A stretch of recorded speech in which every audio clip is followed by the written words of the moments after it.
السلام عليكم ورحمة الله وبركاته.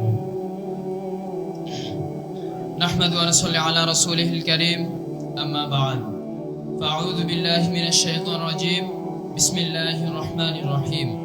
جاء الحق وأزهق الباطل إن الباطل كان زهوقا. وقال رسول الله صلى الله عليه وسلم العلماء ورثة الأنبياء. সম্মানিত হাজিরিন, সম্মানিত উপস্থিতি, অধ্যকার মোশাররফুল উলুম ইসলামিয়া মাদ্রাসা কর্তৃক আয়োজিত আজকের অভিভাবক সম্মেলন পুরস্কার বিতরণ অনুষ্ঠানে উপস্থিত আমার শ্রদ্ধেয় ভাজন মুরব্বিয়ানে কেরাম, উপস্থিত অভিভাবক অভিভাবিকাবৃন্দ, আলোচনার শুরুতে মহান রব্বে কারীমের দরবারে শুকরিয়া আদায় করি, যিনি আমাদেরকে মহৎ একটি জলসা আসার মতো তৌফিক দান করেছেন। তাই সকল অন্তরের সকল ভালোবাসা উজাড় করে দিয়ে একবার বলি আলহামদুলিল্লাহ।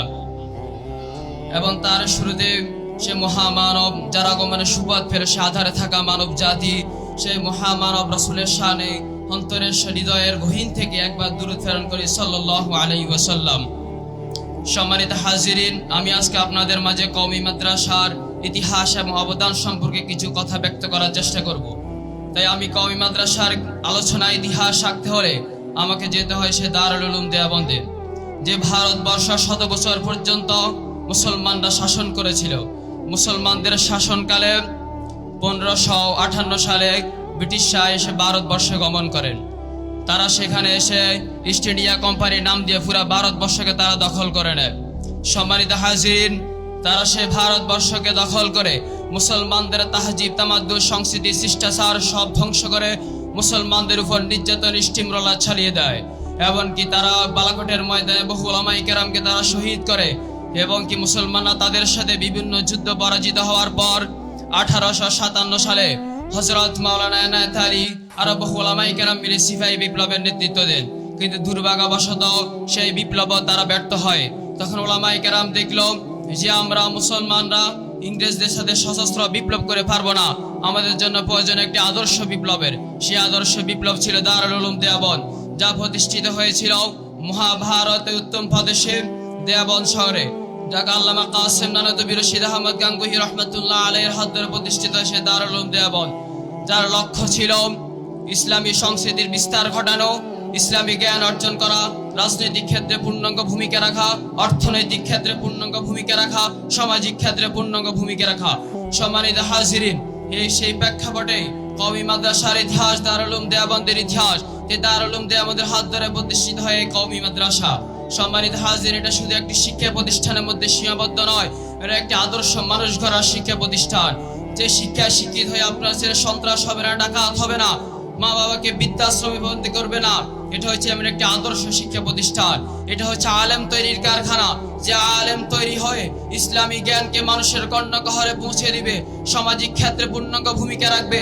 যে আলেম রাজনৈতিক ক্ষেত্রে পূর্ণাঙ্গ ভূমিকা রাখবে। যে আলেম বাংলার জমিন থেকে সকল নাস্তিক, মুরতা এবং কাদিয়ানীর মতো কাফেরের বিরুদ্ধে মাথা উঁচু করে দাঁড়াবে। সম্মানিত হাজিরিন, কিন্তু আফসোসের বিষয় হচ্ছে যখন এই উলামায়ে কেরাম মানুষের ধারে ধারে দ্বীনের আওয়াজকে পৌঁছে দিতে চায়, তখন কিছু নাস্তিক মুরতাদেরা এই উলামায়ে কেরামকে জঙ্গলিবাদ বলে আখ্যায়িত করে। সেই নাস্তিক মুরতাদের কর্ণকহরে পৌঁছে দিতে চায় রাসূলের জমানায় উতবা সাহেবরা, আবু জাহেল উতবা সাহেবরা দ্বীনের আওয়াজকে হাজারো চেষ্টা করে নিভিয়ে দিতে পারে নাই।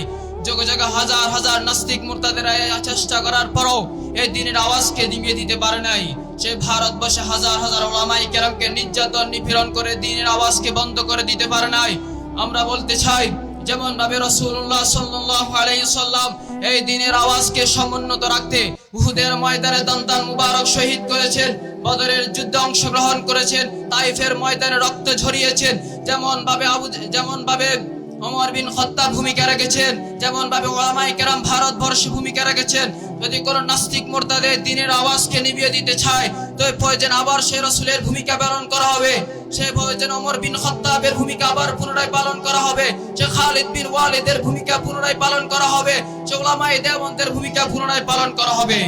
সম্মানিত হাজিরিন, আপনারা জানেন এটা শুধু একটি কওমি মাদ্রাসা শিক্ষা প্রতিষ্ঠানের মধ্যে সীমাবদ্ধ নয়, বরং এটা হচ্ছে একটি মুসলিম উম্মার ঈমানি চেতনা, যে শিক্ষা শিক্ষিত হয়ে সারা বিশ্বকে আগ্রহণ করে তুলবে। সম্মানিত হাজিরিন, এটা শুধু অতীতেই নয়, আগামী দিনও আমাদের মুসলিম উম্মার ধর্মীয় পরিচিতি, তা আমি সমাজের কাছে উদার আহ্বান রাখবো, আমরা সকলে আমাদের জান প্রাণ চেষ্টা করে এই মাদ্রাসাকে ধারাবাহিকভাবে চলার জন্য সর্বোচ্চ চেষ্টা করবো ইনশাআল্লাহ। এই বলে আমি আমার বক্তব্য এখানে শেষ করছি। আলোচনার শেষে রাসূলের শেখানো শ্রেষ্ঠ সম্ভাষণ